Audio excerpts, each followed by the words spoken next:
This is the real deal with Tricia Riel. That's me, Trish the Dish. Welcome to the grand finale of 2020. Some of the characters from my Zephram Gates books will be helping me with this astrological report. You know, at this point, 2020 has become like a swear word.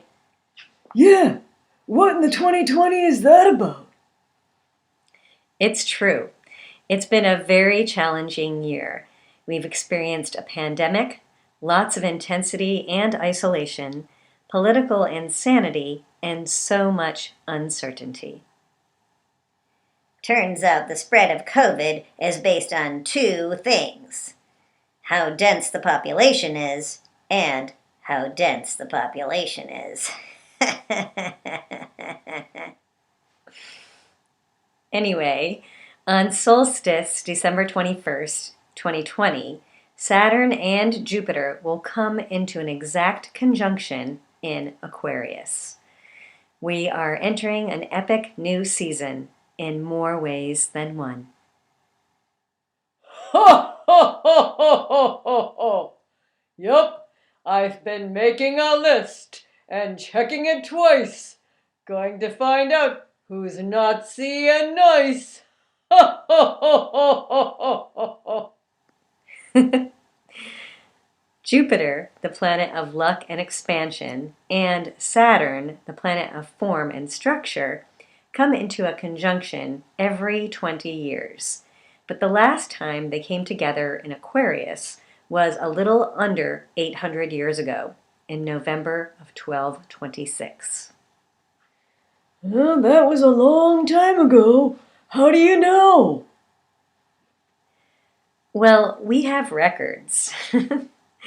That was the time of King Louis VIII of France, and it was also the time that culminated the reign of Genghis Khan, the emperor of the Mongol Empire in China, which became the largest contiguous empire in history. The empire extended throughout Asia, from the Caspian Sea to the Sea of Japan, and also included over 700 tribes and cities. It feels like our present-day empire is digital for sure. Yes, and although the Great Conjunction in Aquarius is not the actual age of Aquarius, it's a significant transition period that could help usher in many new ways of being. For approximately the last 200 years, Jupiter and Saturn have regularly come together in Earth signs. In the early 1980s, they came together in the air sign of Libra, beginning the transition of these two energies coming together in air signs. In the year 2000, they traveled through their last Earth sign in this giant cycle. Starting in December of 2020 and into the next 200 years, the conjunctions of Jupiter and Saturn will all be in air signs. Sounds like we're entering into a new era. Yes, each decade has a new flavor due to the 20-year Jupiter-Saturn cycle. This conjunction is fairly epic because Jupiter and Saturn will be coming together at 0 degrees of the air sign of Aquarius, the very beginning of that sign. You'll be able to see these planets above the western horizon after dark, appearing as one big star. It will be the beginning of new visions and a new vibe. Even Nostradamus is like, holy 2020. On December 29th, we'll have a full moon at 8 degrees of Cancer, reconnecting us with the home of our inner worlds. With this full moon making a square to Chiron and Aries, there's a deeper emotional wish to finally catch a break and retreat and heal parts of ourselves we haven't previously been able to carve out the time for.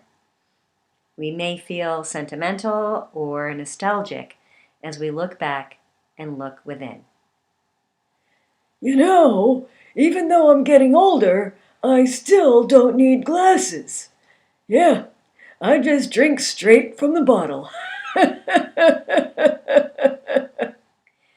Okay. So anyway, we still have Pluto traveling through Capricorn until the end of 2024. So we are still in a deep process of transforming our political structures, but the intense 2020 vibes are beginning to shift. Thank goodness. The sitting U.S. president is really getting to me. The other day, he said, "I'm not a liar. I tell the truth like you wouldn't believe."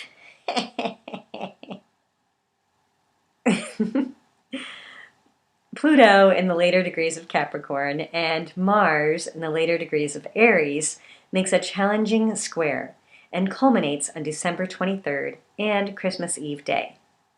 We get a bit of a release of tension by Christmas, but this intense square will generally be playing out until January 6th.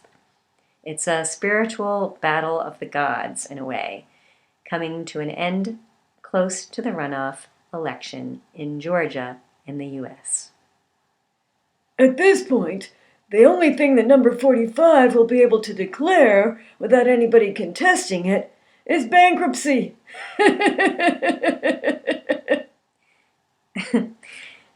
On January 7th, Mars moves into Taurus, beginning to shift our passionate focus in more real ways. Mars and the Moon will make an exact conjunction to unpredictable Uranus in Taurus on January 20th. By chance, this is Inauguration Day in the USA.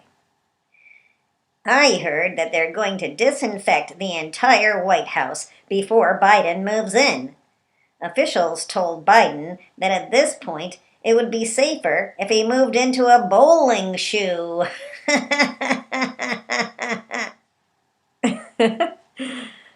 In any case, January 20th will be a highly unusual day as it begins our true shift into the vibes of 2021. Yeah, this whole thing makes me feel very Biden curious. Oh. On January 21st, the moon in Taurus will make a harmonious trine to Venus in Capricorn. But Saturn and Jupiter will make challenging squares to the planetary energies in Taurus, making these 2 days very dynamic and memorable. At this point, Biden's win will have been confirmed more times than a dentist appointment. Saturn and Jupiter in Aquarius will be making potent squares to Uranus in Taurus through much of 2021. While we will be expanding on the structures of our more idealistic wishes for humanity and the world, and envisioning a new expanded future, the ability to make changes in real ways will be quite the dynamic challenge. We'll be dealing with themes related to freedom, independence, and progress, as well as new technology and innovation. But all this versus tradition, rules, and tried and true approaches. We may feel rebellious or intolerant of any further restrictions in our lives.